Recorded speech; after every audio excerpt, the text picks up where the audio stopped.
we said goodbye, and that was probably the hardest thing I've ever done in my life, was to watch Laura leave that room, and I can still see a little face waving through the window now, but I just said, get me the hell to sleep.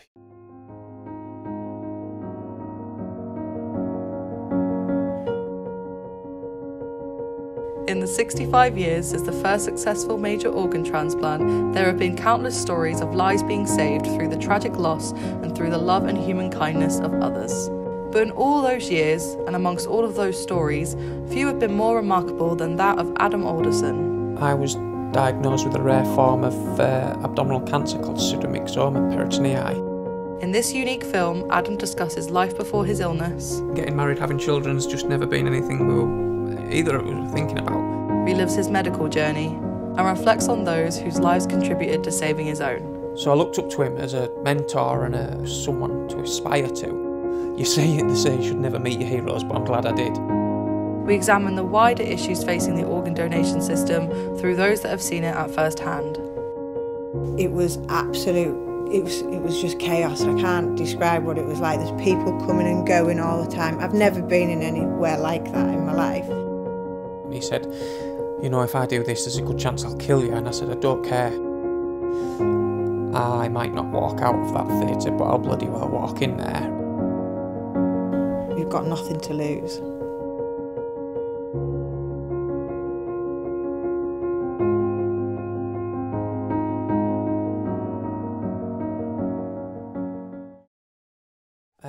So I was diagnosed with a rare form of abdominal cancer called pseudomyxoma peritonei. We came out of that office and went to the pub and chatted about it, and it's funny how you react to these things. Only 6 years before that, I'd lost my dad to a bowel cancer, and my dad died in my arms, and it was something. I watched my dad suffer through that disease, and there was no way I was going to let it bloody beat me either. So I had 9 months chemotherapy to see if that would do anything. It didn't. And during that time, I started to think there must be something that can help this situation. That's all. I wasn't necessarily looking for a cure, but just a little bit of prolonging the situation or buying me some time. I picked up the phone, and the person on the other end of the phone asked to speak to Adam Alderson, and I just knew. The reality is, if I hadn't have had that match when I did, probably 2 days later I would have died. I remember my donor more so because of my abdominal wall graft, probably, and every day I see that. So I think of them all the time. There's a family grieving somewhere. You know, there's a mother or a father or someone that's lost a loved one. I did write to my organ donor family. I sat here and thought, where do I even begin to thank these people? I'm always conscious of making them proud. I have this strapline of doing it for my donor, and that's probably one of the reasons that we do what we do, that we go off travelling around the world and do these silly challenges for charities, and that isn't just about raising money for charity, it's about me making the most of this opportunity. People die every day waiting for organs, and for me to get them is way bigger than the lottery. It's something I've got to make the most of.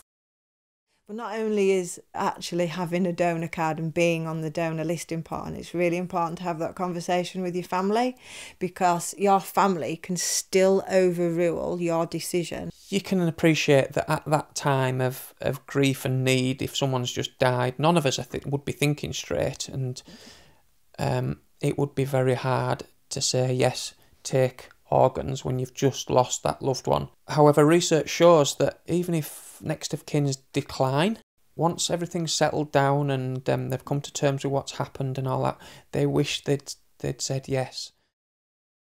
Yes, the law's changing to opt out, which I think is a great thing. I'm always conscious that I don't want to not let my donor down, but make them proud, and also make my team proud, like the surgeons that put me forward for this, the team that have cared for me, the NHS funding that's gone into it. You know, I can't let it go to waste. So by doing what we do, highlights what transplant can do. You know, bearing in mind I was very sick and now I do these amazing things. There's a short window of opportunity with this, and we all need to be clear on exactly what we want. All it takes is a conversation over the dinner table one night to say, you know, if anything ever happens to me, this is what I want.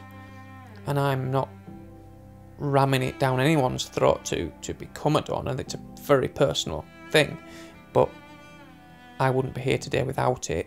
And just have the conversation, whether it's do or don't. After the break, we learn more about Adam's journey and how organ donation saved his life. Well, if he didn't get it, he would have died. It was life-saving. And in part 2, we see the other side of organ donation. Jill Owens, a woman who donated her kidney to a complete stranger.